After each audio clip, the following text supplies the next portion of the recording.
आमदार अपात्रतेच्या निर्णयात 10 दिवसांची मुदतवाढ। विधानसभा अध्यक्षांनी वेळ वाढून मागितला। 31 डिसेंबर पर्यंत निकाल जाहीर करणं अशक्य। आमदार अपात्रता प्रकरणी येत्या नववर्षात निर्णय घेण्यात येणार असल्याची माहिती सुप्रीम कोर्टाच्या वकिलांनी दिली। गेल्या काही आठवड्यांपासून आमदार अपात्रतेच्या प्रकरणावर नियमित सुनावणी सुरू आहे। ही सुनावणी आता अंतिम टप्प्यावर आली आहे। यावेळी शिंदे आणि ठाकरे गटाच्या दोन्ही वकिलांनी जोरदार युक्तिवादही केलाय। पण ही सुनावणी अंतिम टप्प्यात असताना राहुल नार्वेकर यांनी सुप्रीम कोर्टात धाव घेतली आणि एकच गुगली टाकली।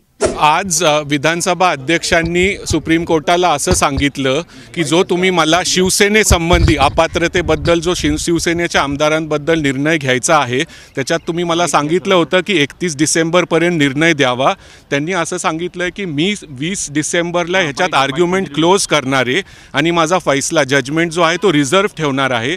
पण ह्याच्यात 2,71,000 पानांचे सबमिशन असल्यामुळं मला 31 डिसेंबरपर्यंत हा फैसला देणं हा हे जजमेंट ऑर्डर देणं शक्य होणार नाही।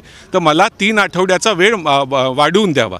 त्याच्यावर सुप्रीम कोर्टाने सांगितलं 3 आठवडे नाही पण 10 तारखेपर्यंत आम्ही तुम्हाला वेळ देतोय।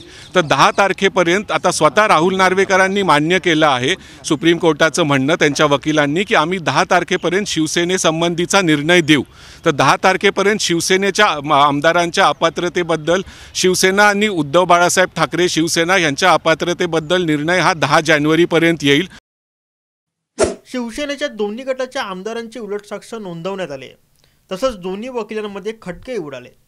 पण 31 डिसेंबरपर्यंत या प्रकरणावरील निकाल जाहीर करणं अशक्य असल्याची भूमिका ही राहुल नार्वेकर यांनी मांडली।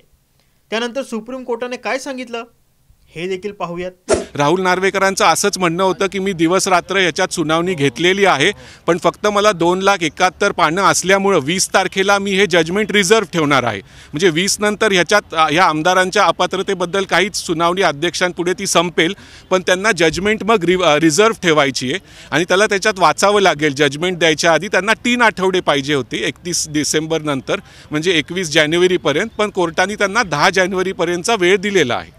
म्हणजे निकालच आता 10 जानेवारीला विधानसभा अध्यक्षांना द्यावा लागेल की परत विधानसभा अध्यक्ष निकाल राखून ठेवतील? नाही, निकाल ते राखून ठेवणार आहेत। ते स्वतः म्हणले मी निकाल हा 20 डिसेंबरला राखून ठेवणार आहे आणि मला 31 डिसेंबरची तुम्ही वेळ दिली होती, मला थोडा वेळ लागेल कारण मला 2,71,000 पानं वाचायचे आहेत। तर त्यामुळे त्यांनी असं कोर्टाने असं सांगितलं की आम्ही तुम्हाला 10 जानेवारीपर्यंत वेळ देतो। राहुल नार्वेकर सुनावणी लांबवण्याचा प्रयत्न करतायत असा युक्तिवाद ठाकरे गटाचे वकील कपिल सिब्बल यांनी कोर्टात केला। त्यानंतर राहुल नार्वेकर यांच्या वतीनं वकील तुषार मेहता यांनी आपली बाजू मांडली। या दोन्ही वकिलांमध्ये नेमकं काय घडलं यावर सुप्रीम कोर्टाचे वकील सिद्धार्थ शिंदे यांनी प्रतिक्रिया दिली।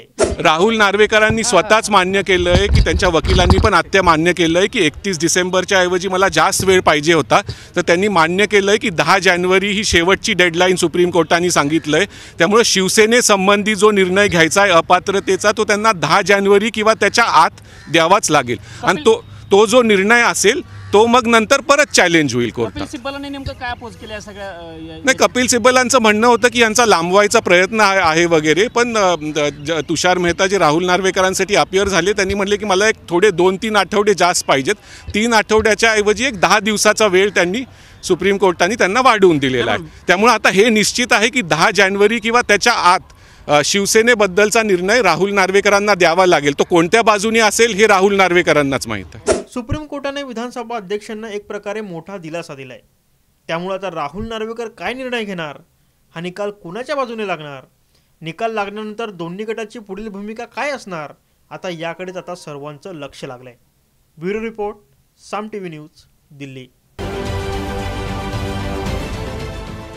देश विदेशातील प्रत्येक घडामोडींचे लाईव्ह अपडेट मिळवण्यासाठी आता साम टीव्हीच्या सर्व सोशल मीडिया प्लॅटफॉर्मला लाईक, फॉलो आणि सबस्क्राईब करा।